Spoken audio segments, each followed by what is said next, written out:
घर सिर्फ दीवारों से नहीं बनता, घर का सुकून घर वालों के रवैये से बनता है। और कभी कभी ना सिर्फ छोटी सी अंडरस्टैंडिंग रिश्तों को बहुत खूबसूरत बना देती है।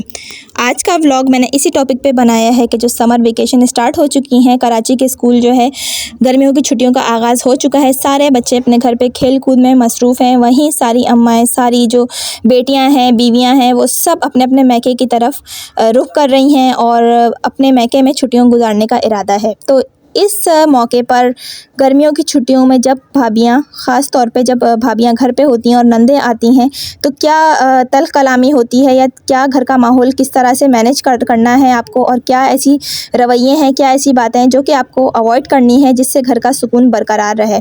क्योंकि हमेशा याद रखिएगा, दूर से सब जो है अच्छे लग रहे होते हैं, जब करीब जाओ ना, काफ़ी अरसे के लिए साथ रहो, तो सबको एक दूसरे में बुराइयाँ नज़र आनी शुरू हो जाती हैं। तो आज का व्लॉग मैंने इसी टॉपिक पे बनाया है, और तो मैं आज का व्लॉग जो है आप लोगों के साथ स्टार्ट करती हूँ। अस्सलाम वालेकुम मेरी प्यारी सी यूट्यूब फैमिली, कैसे हैं आप सब? मैं उम्मीद करती हूँ आप सब लोग बिल्कुल ठीक ठाक होंगे, खैरियत से होंगे।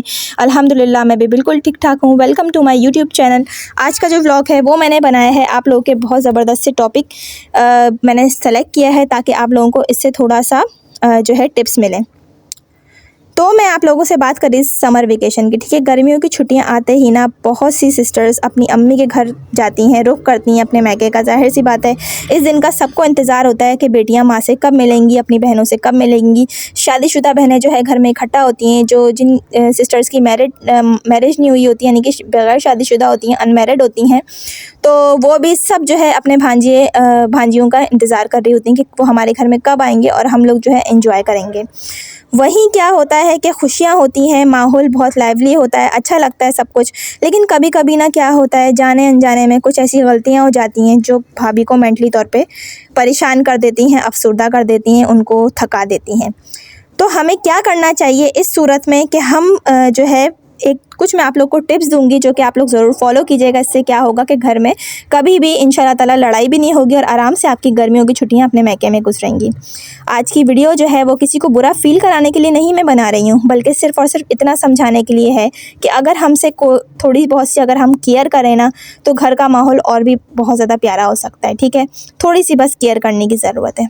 सबसे पहली बात आप लोग अपने जहन में बिठा लें, छुट्टियों का मतलब ये नहीं होता कि सारा काम भाभी पे हम छोड़ दें, उस पे सारा काम हम लाद दें कि घर का जो भी काम है वही करेगी, हम हाथ पे हाथ रख के बैठ जाएंगे। नहीं, सोचें वो भी इंसान है जैसे कि आप हैं, वो भी थकती हैं जैसे कि आप थकती हैं, उनको भी आराम की ज़रूरत है जैसे कि आपको आराम की ज़रूरत है। अगर किचन में हेल्प कर दी जाए ना, सब लोग काम बांट लें कि ये काम ये करेगी, ये काम ये बहन करेगी, भाभी ये काम करेगी, तो क्या होगा, भाभी को आराम भी मिलेगा, सुकून भी मिलेगा और उनके दिलों में आपके लिए इज्जत हो जाएगी।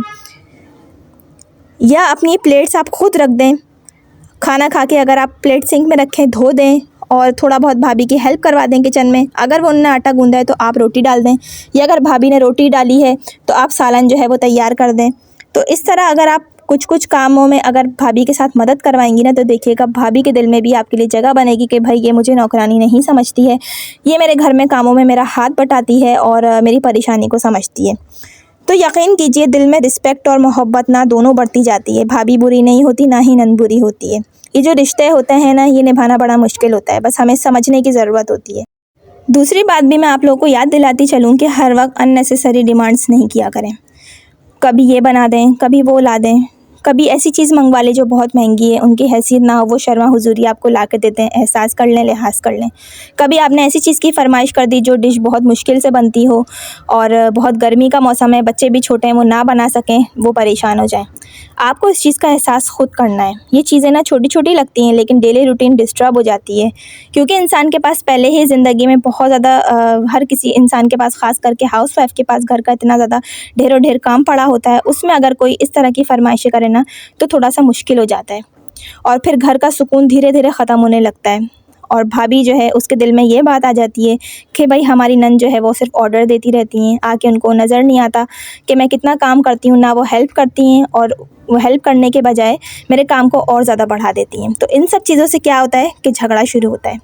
छोटी छोटी बातें ही झगड़े का सबब बनती हैं। तीसरी बात, भाभी को सर्वेंट नहीं समझना चाहिए। ये बहुत बड़ी गलती होती है। भाभी कोई आपकी नौकरानी नहीं है, आप उसको ख़रीद के नहीं लेकर आए हैं। वो भी किसी के घर की इज़्ज़त होती है, वो भी किसी के घर की बेटी होती है। अगर उनको रिस्पेक्ट मिलेगी ना तो वो दिल से केयर करती हैं। ये नहीं कि अगर आप उनको रिस्पेक्ट नहीं दें और बदले में आप उनसे रिस्पेक्ट मांगें, ऐसा कभी नहीं होता। जब आप उनको रिस्पेक्ट देंगे, इज़्ज़त देंगे, तभी वो आपको भी लौट के रिस्पेक्ट और इज़्ज़त देंगी। और अगर उनको इग्नोर किया जाएगा ना तो रिश्तों में डिस्टेंस आना शुरू हो जाता है। भाभी समझ जाती है कि मुझसे ये लोग सिर्फ काम करवाते हैं और किसी भी चीज़ों में, किसी भी बात में ये लोग मुझे शामिल नहीं करते हैं और मुझे इग्नोर करते हैं, तो वो भी आपसे आहिस्ता आहिस्ता खिंची खिंची रहने लगेंगी। छोटी छोटी चीज़ें हमेशा याद रखें, कभी उनकी तारीफ़ कर दें, कभी कह दें आप थक गई होंगी मैं हेल्प कर देती हूँ। यकीन मानिए ऐसे जुमले जो होते हैं ना वो दिल जीत लेते हैं। और ऑनेस्टली हर भाभी परफेक्ट नहीं होती, हर नंद भी परफेक्ट नहीं होती, लेकिन अगर दोनों साइड से रिस्पेक्ट हो ना तो घर जन्नत जैसा लगता है। ये बात मेरी हमेशा याद रखिएगा। अगर आप चाहते हैं कि आपकी भाभी आपकी इज़्ज़त करे तो आपको पहले उसको इज़्ज़त देनी होगी, तभी वो रिटर्न में आपको इज़्ज़त देगी। आई होप कि मेरा आज का व्लॉग आपको अच्छा लगा होगा, बहुत पसंद आया होगा और मैं उम्मीद करती हूँ आप लोग जो है मेरे चैनल को ज़रूर सब्सक्राइब करेंगे, मेरी वीडियो को लाइक भी करेंगे। इंशाल्लाह ताला मैं आप लोगों से नेक्स्ट व्लॉग में मुलाकात होती है ज़बरदस्त से टॉपिक के साथ। जब तक के लिए अल्लाह हाफ़िज़।